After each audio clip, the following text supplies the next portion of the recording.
84 कोस की यात्रा के दौरान अब हम पहुंच गए हैं लाडले ठाकुर बांके बिहारी जी के द्वार।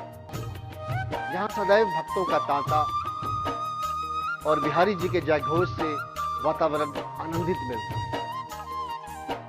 ब्रज के संतों का मानना है कि जो भी भगतजन, जो भी रसिक जन श्रद्धा और विश्वास के साथ दर्शन करने आते हैं, उनके नैनों के जरिए बिहारी जी उनके हृदय में प्रवेश कर जाते हैं और यहाँ तक कि उनके साथ चलने को तैयार हो जाते हैं।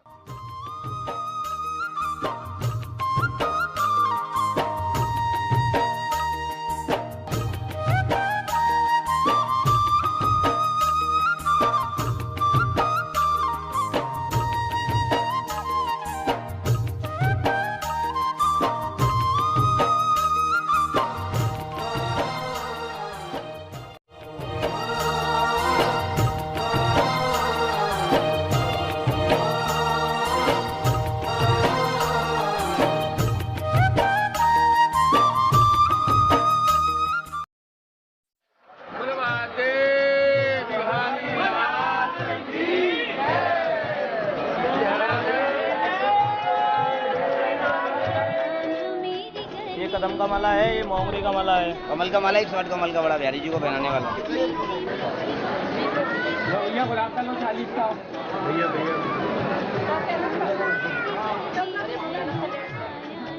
वृंदावन की गलियों से होते हुए कण कण में श्री कृष्ण का आभास करते हुए अब हम आ चुके हैं श्री बांके बिहारी मंदिर के पास। बांके बिहारी का मंदिर बहुत ही सुंदर बना हुआ है। बाहर से देखने मात्र से ही ऐसा अनुभव होता है जैसे आप किसी राजा महाराजा के महल में आ चुके हैं। और ऐसा लगे भी क्यों ना, बांके बिहारी तो है ही वो जो हमारे दिलों पर राज करते हैं और हमसे प्रेम करते हैं। ऐसा इस दुनिया में शायद ही कोई हो जिसने बांके बिहारी जी का नाम ना सुना हो।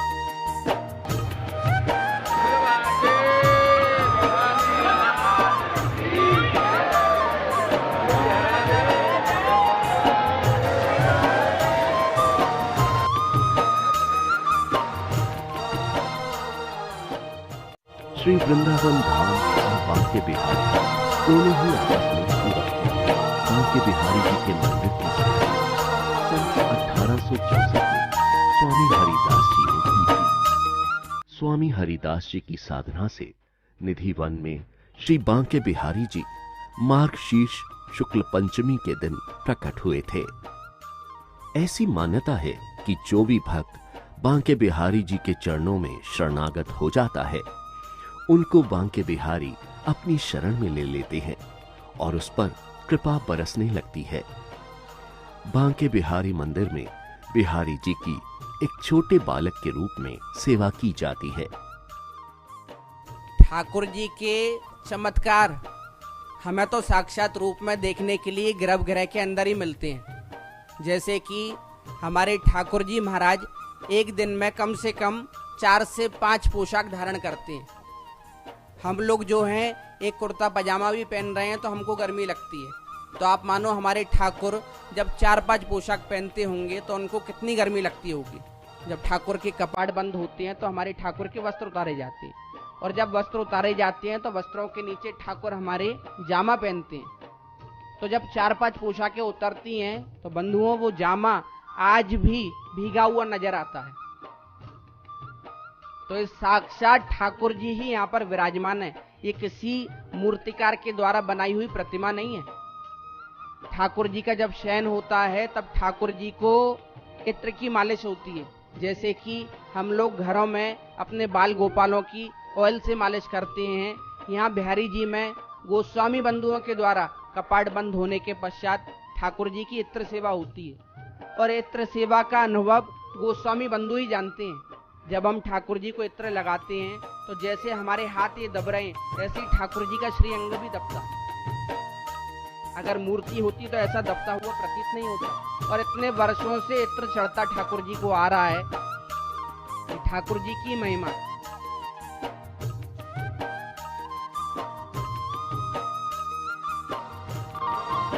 प्रतिदिन प्रातः 6 बजे से बिहारी जी की सेवाओं का क्रम प्रारंभ किया जाता है। राधा रानी जी की गद्दी सेवा स्वामी हरिदास जी का यमुना जल से स्नान और उसके पश्चात श्री बांके बिहारी जी महाराज का 7:15 तक श्रृंगार किया जाता है। उसके बाद 7:55 पर बिहारी जी महाराज की श्रृंगार आरती आरंभ की जाती है और 8 बजे तक आरती का समापन होता है। इसके पश्चात बिहारी जी के दर्शन करवाए जाते हैं और ये क्रम सुबह के 11 बजे तक चलता है। फिर श्रृंगार भोग और उसके पश्चात राजभोग बांके बिहारी जी को 30 मिनट तक लगाया जाता है।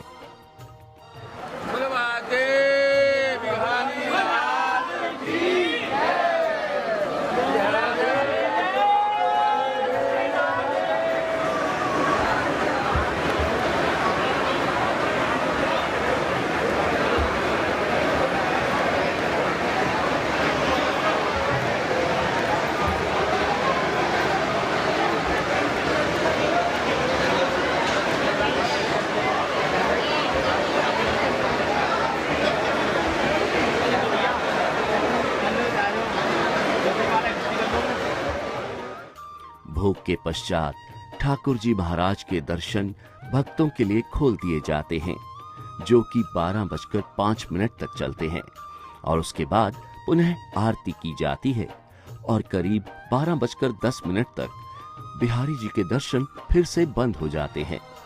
इसके बाद बिहारी जी को पुष्प बंगला अर्पित किया जाता है। साय 5:30 पर बिहारी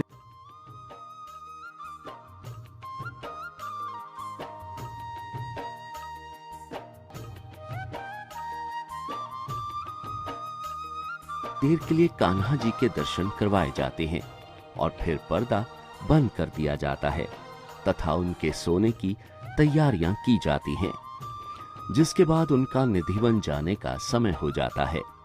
माने जा की पदावली है, लाल ही लाल के लाल ही लोचन, लाल ही के मुख, लाल ही बीरा, लाल बनी कटकाछनी लाल की, लाल के शीश पे लाल ही चीरा, लाल ही बागे बने अति सुंदर, लाल खड़े यमुना जी के तीरा, गोविंद जो प्रभु शोभा बखानत, लाल के कंठ विराजत हीरा। 6 बजे से श्री बिहारी जी महाराज की सेवाओं का क्रम चालू हो जाता है। राधा रानी की गद्दी सेवा, स्वामी हरदास जी का यमुना जल से स्नान और उसके पश्चात श्री बिहारी जी महाराज का श्रृंगार। 7:15 बजे तक ठाकुर जी का श्रृंगार होने के पश्चात श्रृंगार आरती 7:55 पे शुरू होकर के 8 बजे तक समापन की ओर हो जाती है। फिर बिहारी जी महाराज के दर्शन खुलते हैं। श्री बिहारी जी महाराज की आरती के बाद में शंख के बाद में जल के छींटे और छींटे के बाद में 2 मिनट के लिए दर्शन, 1 मिनट के लिए खोलने के बाद में बिहारी जी महाराज का पर्दा बंद। बिहारी जी की सोने की तैयारियां, बिहारी जी का निधन जाने का समय।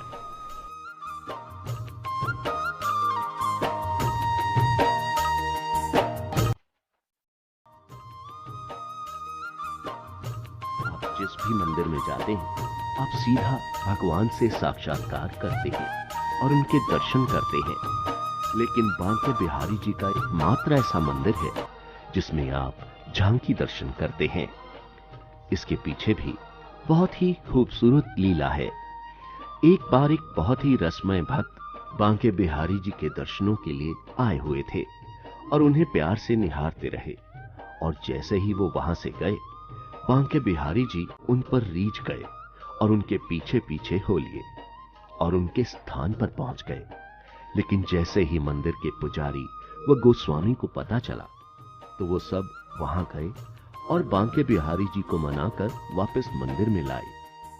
तभी से झांकी दर्शन की व्यवस्था की गई, जिससे कि वो किसी से भी नजर ना लड़ा सके। तो जो महिमा उस मंदिर की है, बांके बिहारी मंदिर की या प्राचीन मंदिर की, वो महिमा अन्य मंदिरों की नहीं हो सकती कभी भी। उसका एक कारण है, यह मंदिर नहीं है, किसी संत की, किसी साधक की साधना का प्रतिफल है। और यहाँ पर हमारा ठाकुर आराम से सो करके उठता है। बांके बिहारी प्रत्येक रात्रि सेवा को जो निधिवन में जाकर के महाराज करते हैं, तो रात्रि के उस महाराज में थक जाते हैं, इसलिए विलंब से उठते हैं। और जो पल पल में पर्दा बंद होता है, उसका कारण पूज्य मेरे गुरुदेव, उन्होंने मुझे बताया कि एक बार चित्तौड़ के महलों को छोड़ करके भक्तिमती श्रीमती मीराबाई पुष्पधाम वृंदावन में आई और बांके बिहारी का दर्शन करके उन्होंने एक राग सुनाया उन्हें। जब वहां से चली हैं तो स्वयं बांके बिहारी उनके साथ चल गए। अगले दिन जब पट खुला, पर्दा खुला, देखा तो बांके बिहारी का दर्शन नहीं हुआ। और सेवा कुंज के कोने में जाकर के जब ढूंढा है, उनको देखा है, तो भक्तिमती मीराबाई एक तारा लेकर के गान करती है, तो बांके बिहारी मुस्कुरा करके बैठे हुए। तब सब रोने लगे ब्रजवासी। उस समय पर भक्तिमती मीराबाई ने प्रार्थना करी, ब्रजवासियों के लिए तो आप सर्वस्व हो, इसलिए आप लौट करके अपने स्थान पर जाएं, मेरे हृदय में आपका सदैव वास रहेगा। और तब से लेकर अब तक सब ब्रजवासियों को चिंता लगती है, कहीं मीरा जैसी कोई दूसरी नहीं आ जावे, और कहीं आंख नहीं मिल जावे, और कहीं बांके बिहारी नहीं चल जावे। इसलिए पल पल में थोड़ी देर में पर्दा लगाते रहते हैं, क्योंकि भक्तों की मान्यता है जब कभी कोई घूर करके निहारता है, उनको आंखों में एक छवि आ जाती है, तो उस समय भगवान की स्थिति, इसलिए पर्दा बंद किया जाता है।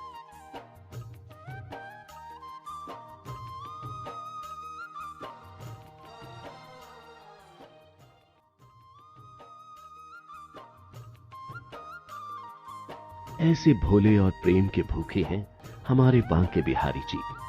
बांके बिहारी मंदिर के पुजारी जी के अनुसार बिहारी जी रात्रि के समय निधिवन में रास रचाने के लिए जाते हैं, इसीलिए उनको सुबह मंगल आरती के लिए नहीं उठाया जाता, जिससे कि उनकी नींद को खराब ना किया जाए, बल्कि सुबह 8 बजे दर्शन आरती के समय उन्हें उठाया जाता है। केवल जन्माष्टमी के पावन दिन ही बांके बिहारी जी को मंगल आरती के समय उठाया जाता है। अक्षय तृतीया के शुभ दिन बिहारी जी के चरण दर्शन का सौभाग्य प्राप्त होता है। शरद पूर्णिमा के दिन वो वंशी धारण करते हैं और श्रावण माह में आने वाली तीज पर झूले पर बैठते हैं। साल में एक ही वर्ष भक्तों की कृपा बरसाने के लिए हमारे बिहारी जी महाराज के चरण दर्शन हुआ करते हैं, जिसको हम बोलते हैं अक्षय तीज। और चरणों की महिमा ब्रज के संतों ने यह बताई कि चरण कमल काम धेनु सकल कामना सुदेन दर्शे द्रग होत चैन आपदा भगावे हरदम याद किया कर हरि को दर्द निदान हरेगा और सहचर शरण शेर दा बच्चा क्या गजराज करेगा।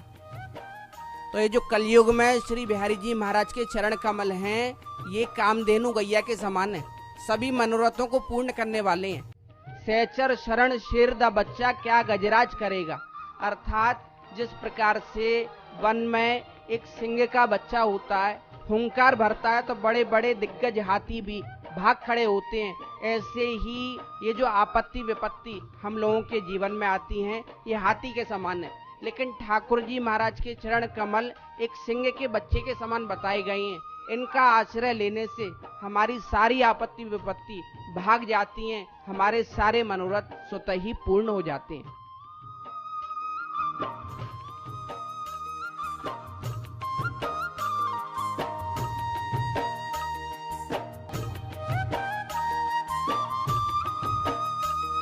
बांके बिहारी जी अपने भक्तों से बहुत ही प्रेम करते हैं और उनको सुख व सौभाग्य का आशीर्वाद प्रदान करते हैं। आप वृंदावन जाएं तो आप देखेंगे कि बांके बिहारी जी वहां अपने भक्तों को खुशी देने के लिए अनेकों चमत्कार करते रहे हैं। एक बार हरिदास जी प्रातः शौच के लिए गए और जब वापस आए तो उन्होंने देखा कि उनके बिस्तर पर कोई सो रहा है। वृद्ध होने की वजह से वो पहचान ना सके कि उनके बिस्तर पर बिहारी जी ही आकर सो गए हैं। उन्होंने जैसे ही बोला कि कौन सो रहा है, तो बांके बिहारी जी वहां से भाग गए और अपना चूड़ा और बंसी वहीं भूल गए। और उधर जैसे ही मंदिर में पुजारी ने कपाट खोला तो देखा चूड़ा और बंसी गायब है। तो वो स्वामी जी के पास निधि वन में आए और उनको आकर सारी बात बताई। तब स्वामी जी ने देखा कि उनके पलंग पर चूड़ा और बंसी विराजमान है। कुछ ऐसे नटखट और रसमयी हैं हमारे बांके बिहारी जी जो अपने भक्तों के साथ प्रेम का आदान प्रदान करने से कभी नहीं चूकते। भक्त भी बांके बिहारी जी के साथ एक अटूट प्रेम की अनुभूति करते हैं और उन पर अटूट विश्वास करते हैं।